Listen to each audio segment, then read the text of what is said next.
যে 5ই আগস্ট ছাত্র জনতার গণ অভ্যুত্থান পরবর্তী সময়ে একটি সংগঠন, যে সংগঠন গত 15 বছর ধরে বাংলাদেশের বিভিন্ন ক্যাম্পাসে খুনি সংগঠন ছাত্রলীগের সাথে মিলে মিশে তারা রাজনীতি করেছেন, কিন্তু গণ অভ্যুত্থান সফল হওয়ার পরে তারা বিভিন্ন ক্যাম্পাসে তারা আত্মপ্রকাশ করেছেন। বাংলাদেশ জাতীয়তাবাদী ছাত্র দলের পক্ষ থেকে তাদের এই আত্মপ্রকাশকে আমরা স্বাগত জানিয়েছিলাম, কিন্তু অত্যন্ত দুঃখের বিষয় তারা বাংলাদেশের বেশিরভাগ ক্যাম্পাসে গোপন তৎপরতার মাধ্যমে বাংলাদেশের সাধারণ শিক্ষার্থীদেরকে প্রতিনিয়ত বিভ্রান্ত করে বাংলাদেশের সাধারণ শিক্ষার্থীদের নামে কথিত ব্যানার ব্যবহার করে তারা বাংলাদেশের সাধারণ শিক্ষার্থীদেরকে প্রতিনিয়ত বিভ্রান্ত করছেন। আপনারা দেখেছেন গত এক সপ্তাহে কুমিল্লাতে আমরা দেখেছি যে একই পরিবারের 3 জন সদস্যকে মব সৃষ্টি করে হত্যা করা হয়েছে, কিন্তু বাংলাদেশের কোন ক্যাম্পাসে গুপ্ত সংগঠনের সেই সন্ত্রাসীরা কোন ক্যাম্পাসে কিন্তু কোনো প্রতিবাদ করে নেই। আমরা দেখেছি খুলনাতে আমাদের সহযোদ্ধাকে গুলি করে হত্যা করেছে এবং তার মৃত্যু নিশ্চিত করার জন্য তার পায়ের রক কেটে দেওয়া হয়েছে, কিন্তু তার প্রতিবাদে আমরা বাংলাদেশের কোন ক্যাম্পাসে আমরা কথিত সাধারণ শিক্ষার্থীদের ব্যানারে কোনো প্রতিবাদ আমরা দেখিনি।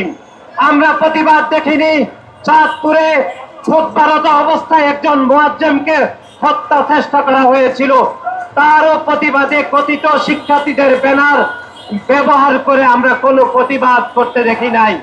আমরা প্রতিবাদ করতে দেখেছি বাংলাদেশ জাতীয়তাবাদী ছাত্র দলের চট্টগ্রাম প্রকৌশল প্রযুক্তি বিশ্ববিদ্যালয়ে একটি কমিটি ঘোষণা করা হয়েছে। সেই কমিটিকে কেন্দ্র করে গুপ্ত সংগঠন কথিত শিক্ষার্থীদের ব্যানার ব্যবহার করে সাধারণ শিক্ষার্থীদেরকে বিভ্রান্ত করে বাংলাদেশ জাতীয়তাবাদী ছাত্র দলের নামে প্রোপাগান্ডা করেছে চট্টগ্রাম প্রকৌশল প্রযুক্তি বিশ্ববিদ্যালয়ে। আমরা বাংলাদেশ জাতীয়তাবাদী ছাত্র দলের পক্ষ থেকে ঘোষণা দিতে চাই, বাংলাদেশের প্রতিটি ক্যাম্পাসে প্রকাশ্যে রাজনীতি থাকা উচিত।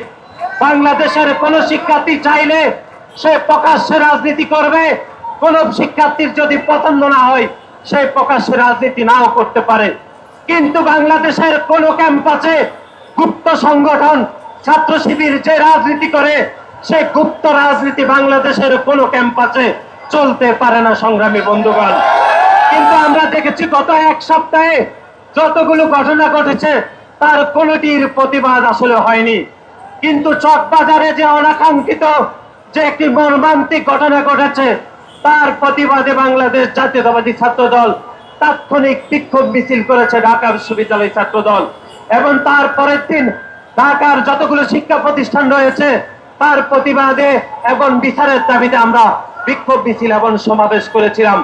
কিন্তু অত্যন্ত দুঃখের বিষয় বাংলাদেশের সেই গুপ্ত সংগঠন ছাত্র শিবিরের সন্ত্রাসীরা তারা চকবাজারের ঘটনাকে রাজনৈতিক রং দিয়ে তারা সাধারণ শিক্ষার্থীদের কথিত ব্যানার ব্যবহার করে তারা সাধারণ শিক্ষার্থীদের নাম করে তারা বাংলাদেশের সাধারণ শিক্ষার্থীদেরকে চরমভাবে বিভ্রান্ত করেছে। শুধু বিভ্রান্ত করে নাই, বরং বাংলাদেশ জাতীয়তাবাদী দলের ভারপ্রাপ্ত চেয়ারম্যান জনাব তারেক রহমানকে জড়িয়ে তারা মিথ্যা প্রপাগান্ডা করেছে এবং তারা ভুয়া স্লোগান দিয়ে বাংলাদেশের সাধারণ শিক্ষার্থীদেরকে তারা বিভ্রান্ত করেছে। আজকের এই সমাবেশ থেকে আমরা বলতে চাই, জনাব তারেক রহমান দীর্ঘ 17 বছর ধরে বাংলাদেশের স্বাধীনতা সংগ্রাম এবং গণতান্ত্রিক আন্দোলনের জন্য তিনি অপরিসীম ভূমিকা পালন করছেন, এবং বাংলাদেশের রাজনীতিগত 1 বছরে যখন বাংলাদেশের রাজনীতি নিয়ে যখন বিভিন্ন কথাবার্তা চলমান রয়েছে তখন বাংলাদেশের মানুষকে ঐক্যবদ্ধ করতে তিনি গণপ্রজাতন্ত্রী বাংলাদেশ সরকারের প্রধান উপদেষ্টার সহিত একটি ঐতিহাসিক বৈঠক করেছেন।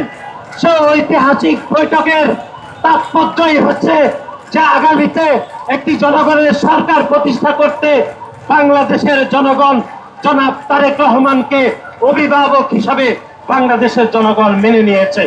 কিন্তু আমরা দেখেছি সেই গুপ্ত সংগঠন ছাত্রলীগের সন্ত্রাসীরা জনাব তারেক রহমানের এই অভিভাবক সুলভ যে ব্যক্তিত্ব সুলভ যে আচরণ তারা সহ্য করতে পারেনি। তারা ঈর্ষান্বিত হয়ে হিংসা বশবর্তী হয়ে জনাব তারেক রহমানের নামে বিভিন্ন স্লোগান দিয়েছে।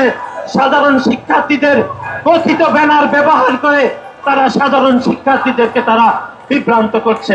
আজকের এই সংক্ষিপ্ত সমাবেশ থেকে আমরা বাংলাদেশ জাতীয়তাবাদী ছাত্র দলের প্রত্যেকটি নেতা কর্মী জনাব তারেক রহমানের নেতৃত্বে আমরা ঐক্যবদ্ধ রয়েছি এবং গুপ্ত সংগঠন ছাত্র শিবিরের রাজনীতি যেন গুপ্তভাবে না চলতে পারে সেজন্য সাধারণ শিক্ষার্থীদেরকে আমরা সজাগ থাকার পরামর্শ দিচ্ছি।